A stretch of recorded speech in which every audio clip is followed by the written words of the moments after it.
Here at the European Parliament in Strasbourg, politicians from all parties are incensed to find out that the US government has been spying on European institutions. Preventive measures to combat terrorism are certainly necessary, and therefore secret services are needed.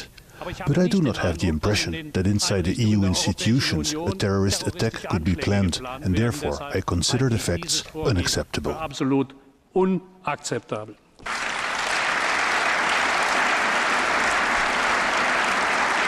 This statement that I'm going to make now is on behalf of the European Commission, reacting to the alleged surveillance of the press report on alleged surveillance of EU premises. These are disturbing news. If proven true, they demand full clarification. And as soon as the media reports about alleged spying and eavesdropping on EU premises and delegations were made known, the Commission asked the European External Action Service to immediately raise the matter with the US authorities in Washington, D.C. and in Brussels to verify the veracity of these reports. Should we be surprised?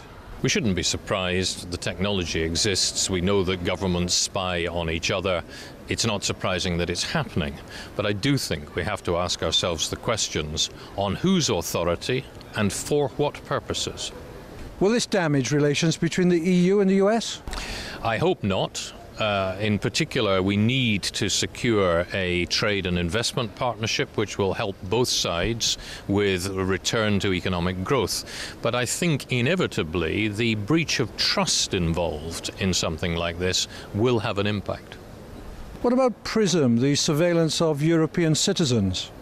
Well, I think the worrying thing about PRISM, with the use of very recently developed technology, is that individuals can be profiled and targeted.